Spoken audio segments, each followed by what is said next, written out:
land van verlatenheid in die klein Karoo waar die bergwinde waai. You know, I think of that old hymn that says, unwasting and wanting, unwasting. You know, God doesn't waste anything. In farming, one of the biggest things that is a challenge for us is to deal with waste, you know, because waste is toxic. It kills, you know, it infects things. God has provided something for every niche. There's not one place that He's not provided something for that can work there, you know. And it's amazing how in farming we can actually turn our waste into some of our best products we can ever have. There is nothing like compost. I mean, it's got humic acid, it's got a whole range of bacteria, especially if you make it correctly. And it's just amazing that a piece of soil that's dead, if you put compost in it on a consistent basis, I'm yet to find a piece that doesn't come alive, you know.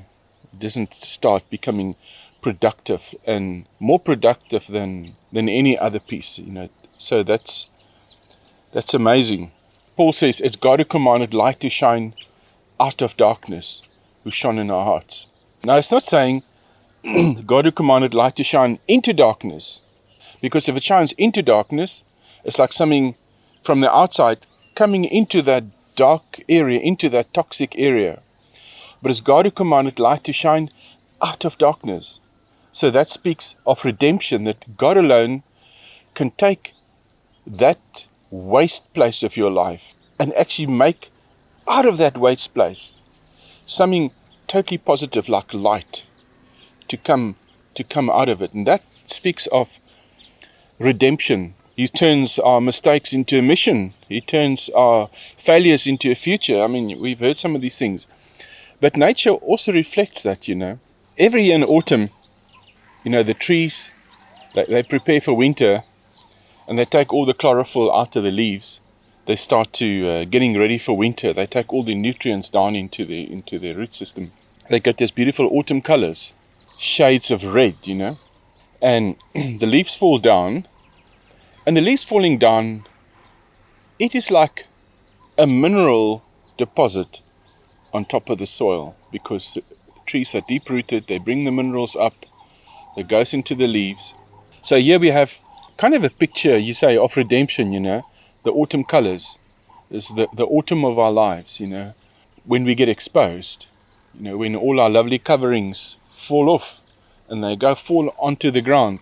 That falling into the ground is an absolute essential part of enriching the whole environment around them, because those leaves will decompose, and there's nothing like, they call it leaf mold, because when leaves have decomposed, it creates an amazing water-holding compost. If a tree grows in an area where there's grasses and the leaves fall down, the grasses can't actually gather that much minerals, because most grasses are not that deep-rooted. But the trees, being so deep-rooted, they brought the minerals up, they put it in the leaves, and now that they fall, they actually deposit the minerals back on top of the soil. So like a mineral mine, they mine the minerals and throw it down. So there's another area where we can see that, you know, God uses waste to do something really amazing. I don't know if you've seen sometimes you walk next to a road and the road is compacted, it's hard, it's dry, and you start seeing, my goodness, yes, a weed growing out of this dry ground. It's not just growing, it's prospering. And the fact is, you know, that God has made those things to take the waste areas. This is an area that's been abused, but God's got something that will actually grow in that particular area. Their job is to begin to take that area and to make it prosper again. And what happens in the end if you stop disturbing it? It goes back to a grassland. The grass will take over there again, and then those weeds won't grow there anymore. They're finished. They've done their jobs. One day when I stood there and I looked at this, you know, I was amazed, because you got some plants that you really take care of them and they're dying. And then sometimes you get these things, nobody looks after them, and they're prospering, you know, they're really prospering. And the lesson to me in that is, when we look at our lives, we've got some areas of our lives where we look good, we got some big, fruitful things growing there, and it's wonderful, everybody's eating of that fruit, it's really good. But most of us, we got these kind of areas in our lives that, they're not so great, some places you've been wounded. And when I looked and saw that wheat, I thought, isn't it amazing, how God's got something for every place. It gave me a hope, that in the broken areas of our lives and in the wounded areas of our lives, God has got something to begin to grow there. And maybe it's not the greatest, but it'll grow there. And it will begin to convert that area. So He takes care of the compost, He's got species that will convert that waste. God takes care of the barren soil. He's got something that will grow there, that will make it live again. Is there anything in our lives that God doesn't have an idea for? We need those failures in our lives to really reflect redemption. I think the prime example of waste is this man who'd wasted his life, and was crucified next to Jesus, the two thieves. And the one, what was his life? It was a real waste. But at that last minute in time, he said, Lord, remember me when you come into your kingdom. And Jesus said to him, today you'll be with me in paradise. Now you say to yourself, this guy, at this moment in time, his hands are all stretched out, nailed to a cross. His feet's all tied up. He's in much agony. What fruit could he possibly bear? Because he's at the end of his rope. He's the end of his time. It's a real waste, his whole life. But here's the thing, God put onto our account the works that he does for us. And this man, when he died there, I don't know how many people I've told that story to, who are out of hope. And that story is amazing. Giving people hope. Doesn't matter where you've been and what you've done. God can accept you. If God can accept that man, then God can accept you. If that guy can be today in paradise with Jesus, what for? And I think of all the people that had come to the Lord through this man's testimony from the scriptures, because his story is recorded. The worst person that you can think of, that story is for him too. And so there we have God commanding light to shine out of darkness. Not shining into darkness, it's shining out of darkness, Sometimes we run away from God and we try to hide away, And we don't want God to get in there, because we're like kamikaze pilots. We run away. We don't want God to interfere in our lives, because for whatever reason we feel unworthy, we feel ashamed, we feel hopeless, and you go into a ball, and you go into the ball and you crawl away in there, and you think you got it so nicely closed, and then all of a sudden light comes out of that place. In that place of desperation, God just flips the switch and light comes out of it, That's amazing. That really is astounding to me. Creation is a picture of God just redeeming things, It's lived, it's died, He redeems it, it lives again, The minerals were up in a tree, it's fallen down, God regathers that minerals, He does something with it again. Unwasting. The bottom line is, God's got something to grow in your broken place. God's got something to prosper and to rehabilitate. And maybe it's not what will be there in the end, but it's just something that will begin to turn that area around and make it good again. And in fact, there is no such thing as waste. And sometimes our biggest poverty lies in that we misuse waste, We don't see the potential for waste. We don't even want to associate with waste, because waste is shameful, We take all our shameful things, we put it into a plastic bag, We're trying to hide all this ugliness away, and then we put it in the bin, and the company comes and picks it up and it goes off to the dump. The biggest surprise to me is how much value is in that waste. If you use that waste, you'll have the biggest surprise of your life, because what will it do for your property if you can find a way of taking that waste and allowing God's mechanisms of converting it to work on it. The value you can't even calculate, It's just astounding. God unwasting, It doesn't waste a thing. He chose us in Christ before the foundation of the world.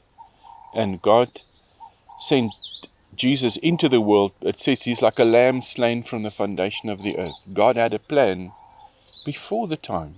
God's got a plan, All of a sudden when things started decaying, it's not like, oh dear, what? And God had the plan from the beginning, in the end you can just stand and say, sure, the wisdom of God, The bottom line is, don't be hopeless, God's got a plan. You can maybe think you're going to make a plan, your plastic bag scenario, But God's got a plan already for those things. You just have to trust God with those things.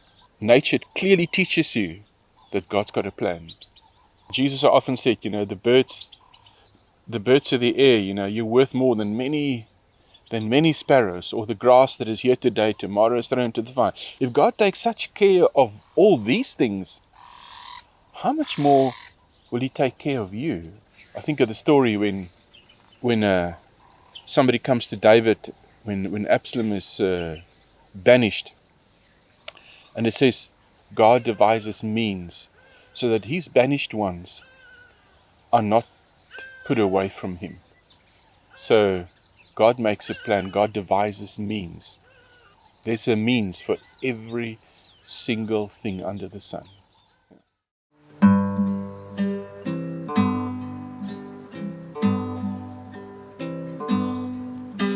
For it is the God who commanded light to shine out of darkness, who has shone in our hearts to give the light of the knowledge of the glory of God in the face of Jesus Christ. But we have this treasure in earthen vessels, that the excellence of the power may be of God and not of us. We are hard pressed on every side, yet not crushed. We are perplexed, but not in despair. Persecuted, but not forsaken. Struck down, but not destroyed. Always carrying about in the body the dying of the Lord Jesus. Always carrying about in the body the dying of the Lord Jesus, that the life of Jesus also may be manifested in our body, in our body, in our body. That the life of Jesus also may be manifested in our body, in our body, in our body. For we who live are always delivered to death for Jesus' sake.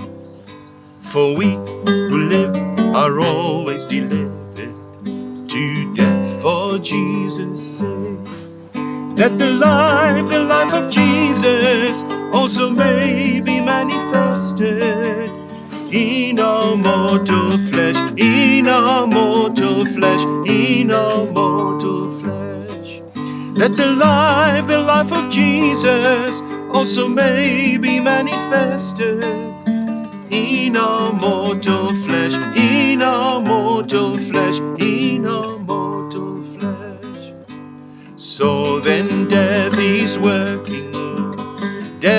is working in us, but life in you. Death is working in us, but life in you. So then death is working.